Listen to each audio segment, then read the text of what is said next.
Olá, amigo telespectador, seja muito bem-vindo. Está começando o programa Esporte Mais.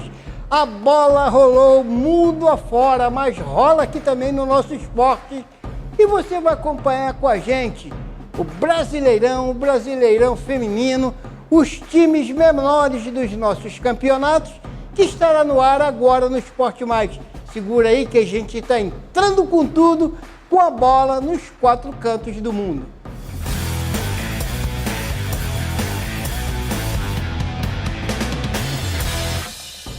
Vamos começar falando do Brasileirão, que teve jogo quente no final de semana. O Botafogo parou na trave, empatou com o Bahia e perdeu a liderança. O Botafogo deixou a liderança do Brasileirão neste domingo, dia 25, ao empatar em 0-0 com o Bahia pela 24ª rodada. A partida na Arena Fonte Nova, em Salvador. Ambos os times empilharam chances de finalizações. 15 do Bahia e 14 do Botafogo. O time carioca, inclusive, acertou a trave duas vezes com Marlon Freitas e Igor Jesus. Já pelo lado dos donos da casa, o vilão foi o goleiro adversário, Joe, que fez defesas dificílimas em finalizações de Tassiano e Luciano Rodrigues na etapa final. O empate, o Botafogo chegou a 46 pontos e foi superado pelo Fortaleza. E o Fortaleza que venceu o Corinthians no Castelão em partida simultânea. O Leão, inclusive, tem um jogo a menos que o Alvinegro. Na próxima rodada, o time carioca recebe o próprio Fortaleza em duelo direto pela liderança. A partida será no sábado, dia 31, às 21 horas. E alívio na zona da degola. O Fluminense deixa a zona de rebaixamento do Brasileirão após 15 rodadas. O Fluminense, enfim, saiu dessa zona de rebaixamento do Campeonato Brasileiro. O tricolor dormiu fora do Z4 após vencer o Atlético Mineiro por 2-0 e confirmou a saída da zona de degola neste domingo devido aos resultados de Vitória e Corinthians. Desde a chegada de Mano Menezes e a contratação de Thiago Silva e o importante retorno de Arias, o Fluminense recuperou e conquistou pontos cruciais. Bom, com esse resultado, o Fluminense sai vitorioso contra o Atlético Mineiro e bola para frente, daqui a pouco a gente vai ver aí ele já conquistando posições melhores. Parabéns aí ao Flusão. Pontuando que na próxima partida do Fluminense é no domingo, dia 1, contra o São Paulo, no Maracanã. A bola rola às 18h30 pelo Brasileirão. Já o Flamengo estreia com glórias de Michael, que reestreou com gol do Flamengo, que venceu o Bragantino no Maracanã. O Flamengo fechou a 24ª rodada do Brasileirão com a vitória sobre o Bragantino por 2-1. O atacante, que voltou do Al Hilal para o Rio de Janeiro, marcou o primeiro gol do rubro-negro na partida e foi ovacionado. Apesar da vitória, o Flamengo segue na quarta posição da tabela com 44 pontos, empatado com o Palmeiras.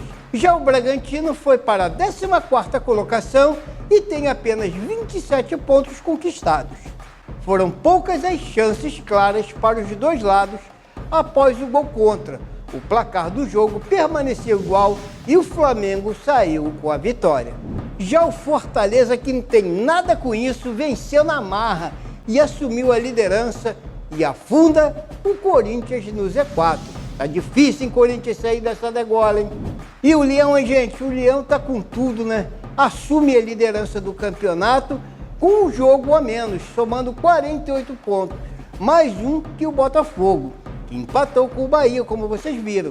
Já para o Timão, o resultado é catastrófico, uma vez que a equipe não deixa a zona de rebaixamento, o Z4, na 18ª posição, com 22 pontos. E o próximo carioca a entrar em campo é o Vasco da Gama, que enfrenta o Atlético Paranaense nesta segunda-feira, às 21 horas de Brasília, em São Januário, pela 24ª rodada do Brasileirão.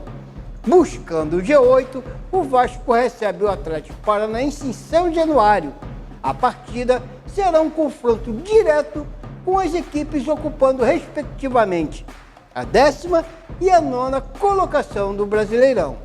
As duas equipes se enfrentarão pelas quartas e finais da Copa do Brasil. O primeiro jogo, inclusive, será disputado na quinta-feira, dia 29, em São Januário. O Vasco, por sua vez, deve chegar para o duelo do Brasileirão com força total, sem poupar jogadores, visto que não disputou nenhuma partida durante a semana.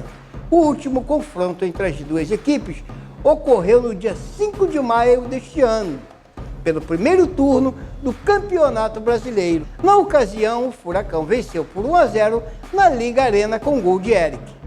Na época, o Atlético, com a vitória, ocupou a primeira colocação do campeonato. Hoje, a equipe soma 29 pontos e uma a mais que o Vasco da Gama.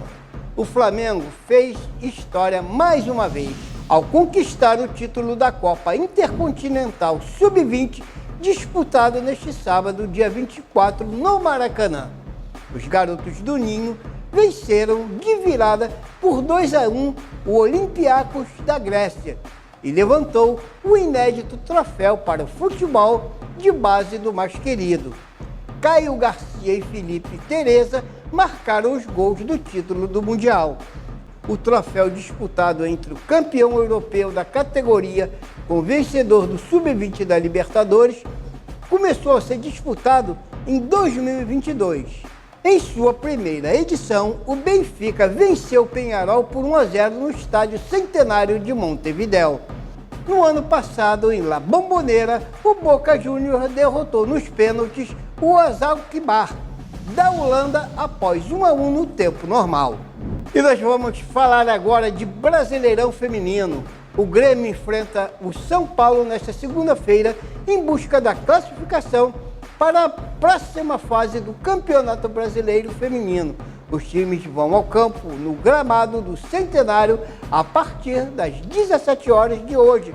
Os times voltam a duelar nesta segunda-feira pelas quartas e finais do torneio, depois da última rodada, quando os paulistas aplicaram 4-0 no tricolor gaúcho. Vamos falar agora de Carioca de Futsal. Na noite de sexta-feira, dia 23, o Correias enfrentou o Magé pela última rodada do Campeonato Carioca de Futsal. Em quadra, a equipe venceu por 5-3 e acabou definindo seu adversário na semifinal do campeonato, que será o próprio Magé.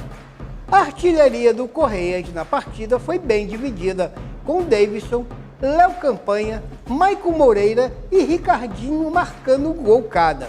Do lado do Magé, os gols foram de Carriço, Marlon e Lota.